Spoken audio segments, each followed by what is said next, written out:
मचान पर विश्व पुस्तक मेला में और ज्ञान चंगेरा एबर हम सब फेर लऽ के एलहुँ हैं। ओहिमे 63टा किताब छै। आशा करै छी जे जल्दी बाजि कऽ छोटे छोटे परिचय लेकिन सब पुस्तक के जे छै पोथी के परिचय जे छै से जरूर भऽ जाय। और एखन हमरा सब संगे जे छै से दरभंगा से आयल छथि हमर परम मित्र छथि तुलिका, आदरणीय आशा मिश्रा जी के पुत्री, काठमांडू में जे छै से प्रोफेसर छथि यूनिवर्सिटी में। और उनकर कका भेलखिन, हिनकर परिचय अपन छनि, हमरा अहिना परिचय देबाबे प्लीज। तरुण मिश्रा जी प्लीज अपने शब्द कहियौ। जी हम दरभंगा से भेलहुँ और दरभंगा लालबाग हमर घर भेल और हमहूँ कही तऽ लेखको छी, अध्यापक सेहो छी और पुस्तकालय से जुड़ल छी। दरभंगा लक्ष्मेश्वर पब्लिक लाइब्रेरी छै, दरभंगा के प्रमंडलीय पुस्तकालय छै, ओकर हम सचिव छी। और एहन तरहक जे मतलब सोचक लोक तऽ एकटा हमरा लेल तऽ बहुत पैघ आनंदक विषय अछि जे हम एहन लोक लग बैसल छी। अखन तक सुनैत रहियन, फेसबुक पर देखैत रहियन, आइ भेंट भेल है, हम संगे बैसल छी, तऽ एहिसँ पैघ सौभाग्य के गप नहि भऽ सकै छी। और एकटा जी बहुत पैघ बात जे हमर सबके एकटा कहै छै लोकमंत्र कहै छै। मचान जे छै से पोथी तऽ छैहे, गप सेहो छै बहुत पैघ एकर हिस्सा। दोसर जे लोक जे छै से एकर बहुत पैघ हिस्सा छै। बाँस से बनल खाली एकटा मचान नहीं छै, एतऽ के जे मुख्य स्तंभ छथिन ओ लोक छथिन। ओहि लोक में जे छै से हम तुलिका के पिता श्रीमती आशा मिश्र जी के पति और बहुत लोकप्रिय लोकमंत्र आदमी जाहिमे कहै छै बड़ लोकमंत्र छथिन। हमरा सबके बीच आब ओ नहीं रहला, डॉक्टर गणपति मिश्र जी के जे छै से हम नाम लेबऽ चाहब। हुनकर बहुत पैघ एकटा आभा मंडल छलनि, साहित्य के बहुत सेवा केलखिन हुनकर पूरा परिवार एक तरीका से। तुलिका हमका बहुत याद करैत रहे छथिन और हम सब जे हुनका से भेंट केने हेथिन, दुर्भाग्यवश हमरा नहीं भेंट अछि, सुनने बहुत छियनि बहुत बेसी। तऽ हमरा हुआ जे लोक हुए तऽ ओहने हुए। डॉक्टर छलथि हैं पेशासँ और साहित्य के जे छै से बहुत सेवा केलखिन। और तुलिका के एकटा सपना छनि जे दरभंगा में जे छै से एकटा दलान जे छै से ओहिना मचान जेना हुनकर पिता के समय में रहे, सदिखन खुलल, सब लेल खुलल, ओहन किछु बनायल जाय। वचन तऽ नहीं दऽ सकै छी लेकिन प्रयास रहा जे दरभंगा में एखने तरुण जी के कहै छलियनि हैं जे एकटा मचान जे छै से जल्दी ठाढ़ करी, जतऽ पोथी रहत, पुस्तक रहत, चाह रहते और अपने सब बैस के जे छै से पोथी पढ़ब, चाह पीबब, गप करब, तऽ एकर प्रयास रहते। बहरहाल एखन हम सब जे छै से आइ दोसर दिन पोथी सबके एकटा संक्षिप्त परिचय सने जे छै से अजुका ज्ञान चंगेरा के जे छै से बात करै छी। तऽ सबसे पहिने हमरा लगैए जे मिथिला तत्व विमर्श जे छै, हालांकि सबके बुझल छनि, अधिकांश लोग के बुझल हेतनि। महामहोपाध्याय परमेश्वर झा जी के जे किताब छनि मैथिली अकादमी से निकलल छनि। तऽ एहिमे जे तरीका से ओ अपन सबसे पैघ एकर संपादक जे छै से ओतबे कहि सकै छियै पैघ नाम, बहुत पैघ विद्वान अपने पंडित गोविंद झा जी जे छै से हुनका नमन करै जे छै से हम चाहै छी जे एहि किताब के एक तरीका से रख सकै छियै प्राइमरी, जे प्राइमर कहै छै ना, ओ अहाँके जे छै से एहिमे अहाँके साहित्य से लऽ कऽ व्याकरण से लऽ कऽ मने बहुत तरह की जानकारी जकरा कहि सकै छियै ना। अच्छा, नाम सबके लऽ कऽ जे ओहि समय के ग्रंथ सबके रचना, फिर ओहि समय के जे प्रसिद्ध लोक सब रहथिन तिनकर जानकारी, एक तरीका से एकरा अहाँ रेफरेंस बुक कहि सकै छियै। ओ रेफरेंस बुक में जे छै से मिथिला के जतेक तत्व हुनका समझ में आयल हेतनि परमेश्वर झा जी के, जे ई सब तत्व छै जे विमर्श करे के लायक छै, तऽ बहुत आकर्षक और नीक टाइटल दऽ कऽ ओकरा जे छै मिथिला तत्व विमर्श के जे छै से रचना केलखिन। ई देखबाक चाही अहाँ सबके। दोसर किताब जे छै से आइ अजुका अथी मैथिल आँखि छै, कथाकार अशोक के, जकर हम बार बार चर्चा करैत रहलहुँ। इहो मैथिली अकादमी से आयल छै किताब। हमरा विशेष ई बहुत आकर्षित करैए कियाकि एहिमे एकटा जेना हम कहने रही जे अशोक के जे समझ में आबै छनि, एकटा बहुत प्रचलित शब्द छै जकरा हमसब इंडिक कहै छियै। ओ एकटा विशेष परिप्रेक्ष्य छै या विशेष एकटा पोजिशन छै, लोकेशन छै, जतऽसँ हमसब जे इंडियन और इंडियन जे सब कॉन्टिनेंट के जे छै से दृष्टिसँ चीज के देखबाक चेष्टा करै छियै। एकटा पाश्चात्य दृष्टि नहीं छै, ओकर प्रत्युत्तर में कहि सकै छियै, या अपन ऑर्गेनिक जे छै से इंडिक एकटा व्यू लऽ कऽ हमसब आबै छियै। तहिना वही तर्ज पर कहि सकै छियै, बुझाबै लए कहलहुँ इंडिक के बात, जेना इंडिक के बात होइ छै तहिना जे छै से एकदम एकटा मौलिक गप केलखिन हैं अशोक जी, मैथिल आँखि के बात केलखिन हैं। ओ आँखि में की सब छै, केना अहाँ जे छै से मैथिल आँखिसँ एकटा खास आँखिसँ, एकटा खास प्रिज्मसँ जे छै से जतेक विषय वस्तु छै, जे दुनिया छै, जे संसार छै, ओहिमे जे घटित घटना सब छै ओकरा अहाँ केना देखबै, ओहि लए अहाँके एकटा खास आँखि चाही, एकटा खास दृष्टि चाही। एतऽ आँखि जे छै से दृष्टिसँ हुनकर तात्पर्य छनि। तऽ ओहि लऽ कऽ ओ जे छै से हमरा ई लगैए जे विमर्शके दृष्टिसँ, जकरा कहि सकै छियै हमसभ जेना मैथ्समे थ्योरम होइ छै, ठीक छै ने, तऽ तहिना थ्योरमके दृष्टिसँ एकटा ओ थ्योरम देलखिन हेँ कथाकार अशोक जी। और ओहि थ्योरमके दृष्टिसँ ओहि जेना अहाँ एकटा थ्योरम अगर जानबै मैथमे तऽ अहाँ बहुत रास पजलके या बहुत सारा इक्वेशंसके सॉल्व कऽ सकै छी। तऽ तहिना अगर अहाँ मैथिली आँखिके अगर बुझि जेबै जे ओ की कहऽ चाहि रहल छथिन तऽ अहाँ बहुत रास बातके जे छै से एक सङ्गे बुझि जेबै। ओ एकटा चाभी छै, कुंजी छै एकटा। ओहिमे जेना ओ मिथिला खोजके बात करै छथिन, अस्मिताके बात करै छथिन। अस्मिता जे छै से हमर अपन मते, हमर पर्सनल मते, जे एकटा दुधारी तलवार छै। ओ अस्मिता अहाँके बहुत मदद सेहो करैए और अस्मिता अहाँके बहुत बेसी ओहिमे इंक्लूसिव एक्सक्लूसिव दुनू तत्व छै। ओ अहाँके इंक्लूसिव सेहो बनबैए और एक्सक्लूसिव सेहो बनबैए। जे खतरनाक ओकर पक्ष छै जे अहाँ अस्मिताके लऽ कऽ अगर बहुत हार्डलाइनर बनि जाइ छियै तऽ एकटा खतरनाक रूप छै अस्मिताके। पर खास कऽ कऽ जे 20वीं शताब्दीके जतेक रास आंदोलन छै ओकर केंद्रमे जे छै से अस्मिता छै। ताहि दुआरे अस्मिता परकताके चर्चा जे छै ओ बहुत नीकसँ जे छै से केलखिन हेँ। स्वतंत्रताके बादके जे छै से मिथिला पर केना विचारबाक क्रम की हेबाक चाही ओ छनि। विकास संदर्भ छनि। विकास एकटा बहुत, जकरा हमसभ कहै छियै मच टाउटेड, बहुत बेसी जे छै से यूज कयल जे छै से एकटा वर्ड छै। विकासके की मतलब छै या विकासके संदर्भ की हेबाक चाही, एहिपर प्रोफेसर हेतुकर झाके बहुत नीक क्रिटिक छलनि हेँ। विकास पर ओ जे छै बहुत लम्बा एकटा आलेख लिखने छथिन जाहिमे ओ विकासके पक्ष विपक्ष की छै और विकासके की मायने हेबाक चाही, विकासके जे छै से अहाँ कतऽ बैसि कऽ देखबै जाहिसँ अहाँके विकास समझमे आयत, विकास केकरा लए, कते, कतऽ के ओ चर्चा केने छथिन। बहुत नीक आलेख छै।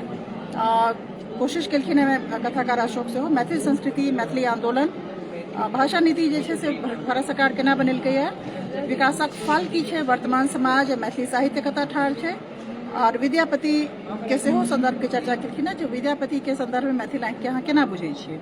किरण जी के चर्चा छनि। हरिमोहन झा के उपन्यास की पृष्ठभूमि की छै और बाबा के आत्मीयता, इनका टाइटल छनि।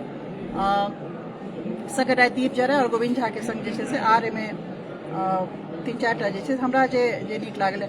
बहुत नीक छै। धूमकेतु जी के चर्चा बहुत कम होइ छनि। हमरा लगैए जे बहुत विशाल हुनकर एकटा दृष्टि रहनि हुनका पास, हुनकर लेखन संसार सेहो। लेकिन ई सब साहित्यमे छै, खाली मैथिली साहित्यके बात नहि छै, हिन्दियो साहित्यमे, सब साहित्यमे, अमूमन सब साहित्यमे होइ छै जे सबटा योग्य रहै छथिन आ सुपात्र रहै छथिन, हुनकर संभवतः हुनका पर्याप्त रोशनी हुनका पर जे छै से नहि भेटै छनि कखनो कखनो। धूमकेतुके हम ओतऽ देखै छियनि। धूमकेतुके जे छै से बहुत एकटा सुदृढ़ लेखन शैली भेलाके बावजूद जे छै से ओहि किस्मके लाइमलाइट या ओहि किस्मके प्रकाश जे छै से किछु लोक इहो कहब छनि जे बाबाके छायामे आबि गेलखिन। तऽ बाबाके छायामे एलाके बाद तऽ बरगदके नीचाँ तऽ परमटाइ मुश्किल छै। एनीवे हम साहित्यसँ अलग लोक छी, ताहि दुआरे हमरा जे छै से बेसी फर्म ओपिनियन नहि गिनब। स्वयं सलरैत धूमकेतु हुनकर एकटा टाइटल, इहो बहुत ही खास हिनकर जे छै से चैप्टर छनि।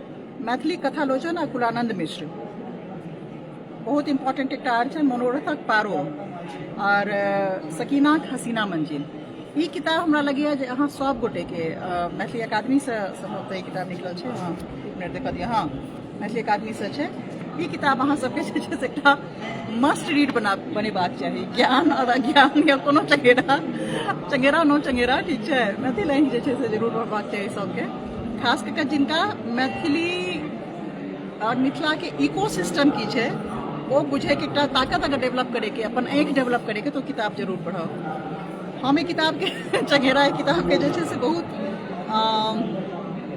प्राउड ऑनर छै, कियाकि ई सुनबामे आबि रहल है। विद्यानाथ जी अगर हम सुनि रहल है तऽ किताब लेखक लग सेहो नहीं छै, लेकिन हमारी पर्सनल कलेक्शन में ताहि दुआरे पास है। बहुत खास किताब छै, कियाकि विज्ञान, पर्यावरण आ समाज के लऽ कऽ जे छै से डॉक्टर विद्यानाथ झा के बहुत एहिमे जे छै से विस्तृत जे छै से एकटा चर्चा छनि। और एकटा हमरा सबके कहो लए जे छै से एक तरीकासँ जहन कहै छियै जे की सब काज भेल छै मैथिलीमे विज्ञानमे, ओहो दृष्टिसँ जे छै से महत्वपूर्ण किताब छै। और हिनकर जे कवरेज जे बात सबके एहिमे चर्चा केने छथिन, ओना स्वतंत्र रूपे जे छै से हुनकर बहुत रास एखनो लगातार काज कऽ रहल छै सिक्की पर, बहुत रास काज सब छनि हुनकर। जेना मिथिला संस्कृतिमे वृक्ष वनस्पति छै, ऊर्जा सुरक्षा छै, जन प्रतिरोध छै, पूरा एकटा सबटाइटल छनि हुनकर समुद्री तेल प्रदूषण के लऽ कऽ, भूमि उपयोगक प्राथमिकता, विशेष आर्थिक, देखियो सब सारा स्पेशल इकोनॉमिक जोन के बात कर रहल छथिन। वो सबटा गप जे एखन के दृष्टिकोण से बहुत महत्वपूर्ण छै और सबके विशद चर्चा जे छै से केने छथिन।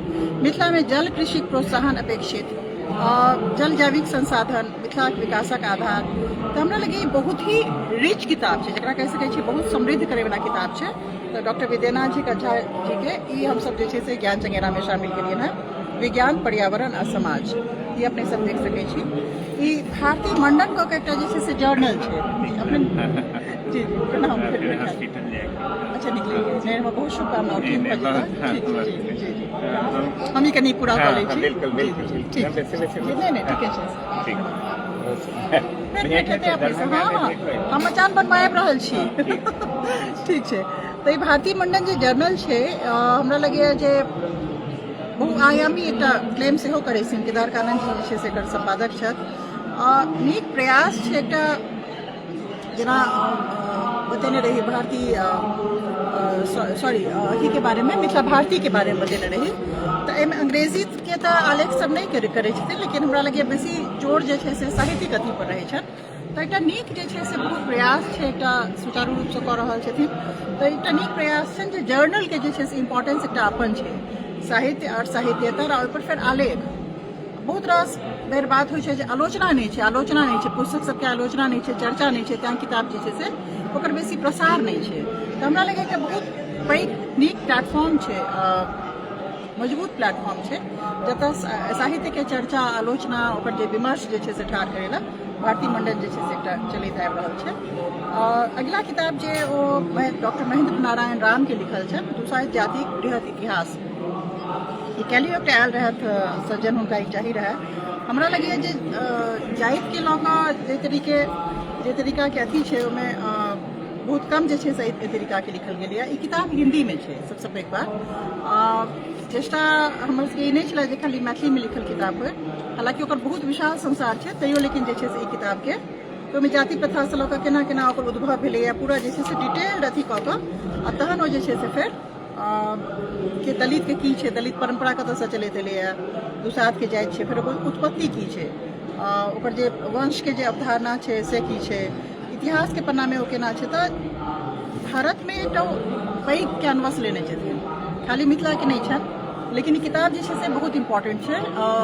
खास कऽ जातीय इतिहास के अगर समझे के बाद ई किताब एकटा खास इम्पोर्टेंस रखते, खाली मैथिली नहीं मैथिलेतर के सेहो और साहित्येतर में तो छै। ई किताब जे छै से मचाने से आयल छै। एहि बात जे छै से मैं बहुत नीक आलेख सबके 3टा सीरीज जे छै से हमसब एलियै, तीनों हमसब एहिमे देलियै यऽ, ज्ञान चंगेरा में जे छै से हमसब देलियै यऽ। मधुबनी लिट फेस्ट के जे अथी रहलै ओहिमे एकटा प्रयास छलै, हमसब फेस्टबुक कऽ कऽ आनलियै, हम की कहै छै क्वाइन कैल शब्द फेस्टिवल होइ छै, इवेंट होइ छै, खत्म भऽ जाइ छै, ओहिमे की भेलै, ज्ञानक विज्ञानक बात की भेलै और किछु डॉक्यूमेंटेशन के तौर पर बचल रहि जाए, ओ बचल रहि जाए के प्रयास में हमर सबके सोचब छलै जे फेस्टबुक एकटा रहै, एकटा किताब रहै, और ओ जे भाषा में जे लिखे छथिन, मैथिली में लिखे छथिन, अंग्रेजी में लिखे छथिन, हिंदी में लिखे छथिन, संस्कृत में लिखे छथिन, बांग्ला में लिखे छथिन, ओकर समावेश जे छै एक जगह एकटा आलेख में रहै। ओकर सोच जे भूमि जे छै से ओकर सोच के केंद्र में मिथिला रहे, और ओकर इर्द गिर्द जे छै कि शोध के हमरा सबके बहुत कमी है, ओकर संग जे छै से फेसबुक के शुरुआत जे छै से कयल गेल रहै। 3टा एखन तक आबि चुकल छै, एहि बात मरबा और अरिपन कऽ के जे छै से आबि चुकल छै, और ओहि के परिदृश्य में जे छै से इम्पोर्टेंट छै। आलेख सब जे छै से तीनू बेर के जे छै से बहुत नीक नीक आलेख के संकलन छै, ओकरा पढ़ि सकै छी। आब बहुत बहुत महत्वपूर्ण हमरा लगे छै, इहो किताब जे छै से बहुत कम लोग के पास हेतन, ताहि दुआरे हम बहुत रास किताब के प्राउड ओनर छी। हमरा पास इएहटा अइ, किताबेटा अइ, आ बेसी चीज नहीं है। लोक वेद एकर नाम देने छथिन बाबा न्यायिक डॉक्टर किशोरनाथ झा, हमर सबके बहुत गर्व है हुनका पर और हुनकर काज सब पर। तऽ ई जे छै से एहि किताब में लोकवेद के चर्चा केने छथिन। अब ओहिमे जेना पौराणिकता की छै, तंत्र में की छै, वर्ण व्यवस्था केना छै, आश्रम व्यवस्था केना छै, ओहि सबके बहुत विशद विवरण जे छै। फिर लौकिक व्यवहार जे छै तकरो जे छै पूरा ओकर जेना पूजा के पद्धति की हेबाक चाही, लोक देवता के केना पूजा होइ छै, ओकर दार्शनिक पक्ष की छै पूजा के, ओ सबके बहुत ही आकर्षक जे छै से वर्णन केने छथिन। ई किताब सेहो अपना अर्थ में खास छै, और खास ओहू दुआरे छै जे अगर मिथिला के समझे के छै तऽ दूटा ढांचा के तौर पर देखल जाइ छै, जे या तऽ कोनो चीज शास्त्रीय छै या फिर लौकिक छै। एंड अनफॉर्चुनेटली दुनू के ऑपोजिशन में देखल जाइ छै, बाइनरी के तौर पर देखल जाइ छै, जे या तऽ लौकिक हेतै या शास्त्रीय हेतै। एना किछु नहि छै, एना शास्त्रीय लोग जे छै से आपस में जेना हमसब ओकरा सबके ऑपोजिट ठाड़ कऽ दै छी, ओ नहि बना के एलैया अपन जे हमरा एक दूसरा से झगड़ा करे के, तो ओकर में मर्जर के जे सम्मिश्रण के जे चांस छै बहुत बेसी रहे छै, जे ओवरलैपिंग छै, जे लौकिक छै कतौ कतौ शास्त्रीय से हो छै, शास्त्र से लेल गेलै शास्त्रीय पद्धति सब, ओकरा फिर लोकाचार में आबि गेलै तऽ लौकिक होइ चलि गेलै। बहुत रास शास्त्र में सेहो जे छै से जेना व्याकरण आ भाषा के जे संबंध छै, वएह संबंध जे छै से एक तरीका से शास्त्र और लोक में छै, जे भाषा पर नहि निकले छै, व्याकरण पर ओकरा फॉलो करे छै, जे ठीक छै आब ई भाषा चलि पड़लै, आब एकर व्याकरण की हेबाक चाही। तऽ बहुत रास लोकाचार छै या लौकिक परंपरा छै जेकर एकटा पैघ ओकरा ग्रेटर एकटा सिस्टम में मानल गेलैए। तऽ ओहिमे जे छै से लोकवेद के एकटा परफेक्ट सिंक्रोनाइजेशन कहि सकै छियै, सम्मिश्रण कहि सकै छियै, समावेश कहि सकै छियै, ओकर बात लऽ कऽ जे छै से एलखिन हेँ। और एक्चुअली मैथिली संसार जे छै से लोकवेद दुनू से बनल छै, और कतऽ लोक छै कतऽ वेद छै खोजे के चेष्टा नहीं करी, लोकवेद दुनू से बनल छै। मोटा मोटी यह बुझनाइ जे छै से अपना आप में काफी छै। विद्वान सब पर छोड़ दियो जो कतऽ लोक खोजथिन आ कतऽ वेद खोजथिन, पर वैदिक के ऑपोजिशन में जे छै से एतऽ के लौकिक परंपरा नहीं छै, बल्कि एक दूसरा के कॉम्प्लीमेंट करे छै, कॉम्प्लीमेंट्री जे छै से ओकर पोजिशन छै। जे आइ के अंतिम पुस्तक है ओ छै एकांकी संग्रह छै, एकर संपादन जे छै से सुरेंद्र झा सुमन जी, ब्रजकिशोर वर्मा मणिपद, सुधांशु शेखर चौधरी जी केने छथिन। विशाल नाम सब छै, एना लेबे हमरा कनी की सेहो भऽ रहल है। मैथिली अकादमी से निकलल किताब छै। अब एकर विषय सूची देखियो अहाँ, अयाची मिश्र, कर्ण, घटक पढ़ाबऽ, शस्त्र और शास्त्र, बेलक मारल जे छै से सुधांशु शेखर चौधरी के जे छै से बहुत लोग खोजैत रहै छथिन, एतऽ भेट जायत। फोकट, हाथीक दाँत, प्रबोध नारायण सिंह के जे बहुत पैघ नाम छथि, हुनकर प्रबोध सम्मान जे छै से अपना आप में एकटा गौरव छलै मैथिली के। आब ओ मतलब नहीं छै हमरा सबके बीच में, पर जतेक प्रबोध सम्मान से सम्मानित साहित्य आ साहित्यकार छै, ओ अपना आप में इम्पिकेबल छै, ओकरा पर हम उड़ी नहीं उठा सकै छियै जे इनका ठीक नहीं भेटलनि। तऽ एक तरीका से चयन प्रक्रिया से लऽ कऽ जिनका जिनका भेटल छनि अपना आप में एकटा मानक छथिन, ओटा बहुत पैघ चीज रहा हमरा सबके बीच में। तऽ बहुत एकांकी में जे छै से बहुत नीक बिंदु सब पर जे छै से चर्चा कऽ कऽ ओकर एकटा संकलन छै एकांकी में, ओ जे छै से अहाँ सब देख सकै छी। और एक से एक जे लेखक सब छथिन, चुनबाक कारण जे छल, लेखक सब जे छथिन से हमरा लगे हुनका पढ़नाइ एकटा सेहनता भऽ सकै छै। जेना हम एतऽ एखन देख पाबि रहल छियनि, जाउ अहाँ से नहीं बाजब, प्रभास के संकलन छनि, समग्र छनि। हुनकर बेटी वंदना जे छै से बहुत पैघ काज केलखिन, लोक के जतऽ एक अपन माता पिता के इहो नहीं बुझल रहे छै जे कोन काज केलखिन है कोन काज नहीं केलखिन है। ओना में वंदना के एक तरीका के ट्रिब्यूट जे रहन अपन पिता के, वो बहुत पैघ काज केली डॉक्टर वंदना। जे प्रभास कुमार चौधरी के सबटा काज के जे छै से एक जगह लऽ के एली, बहुत नीक 2-3 दिन के कार्यक्रम के लिए अपन गाम में के लिए बहुत इम्पोर्टेंट बात छै। और ओहिमे जे छै से प्रभास समग्र खेती भेलै, तऽ ओहि प्रभास के समग्र में सेहो ई कथा नहीं छै, तऽ ओ जे छै से देखल पढ़ल जा सकै छै। तऽ हमरा लगैए जे हमसब एक तरीका से जे सब चीज सामान्यतया जे छै से आप कष्ट कऽ कऽ खोजऽ पड़ै छै, ओकरा एक जगह एकत्र कऽ कऽ जे छै से आने के प्रयास के लिए, तो ओकरा अहाँ सब देखू पढ़ू। और एकर जे छै से फेर एकटा कोनो जेना कहै छै चंगेरा के सब्सक्रिप्शन जे छै से पिछला बेर बहुत चंगेरा के योजना बहुत सफल भेलै, ओ किताब सब सबगोटे पढ़लखिन। बहुत लोग ओकरा जे छै से एकटा पैकेज तौर पर मिला कऽ सेहो उपलब्ध कराबै छथिन। हम सब जे छै से ओकर सब्सक्रिप्शन जे छै से मॉडल लऽ कऽ नहीं आबि सकल रही। एहि बेर योजना छै एहि चंगेरा के बहुत बेसी, कियाकि हमरा सबके सबसे बेसी चूँकि एक एकटा ओकर प्रति छै, सबटा किताब में बेचे ले नहीं छै, ताहि दुआरे हमसब नहीं दऽ पाबि रहल छी। लेकिन ओकर सब्सक्रिप्शन मॉडल जे छै से शुरू करबै, और चंगेरा में जते किताब छै ओ जे छै से उपलब्ध करेबाक चेष्टा रहतै। खास कऽ कऽ दरभंगा में जे छै से सेहो उपलब्ध करायल जेतै, ठीक छै। मैथिली मचान जे छै से ओतऽ बनाबै छी, तऽ जुड़ल रहब अहाँ सब, अहाँ सबके आशीर्वाद स्नेह बनल रहै, और हम सब जे छै से फेर काल्हि बात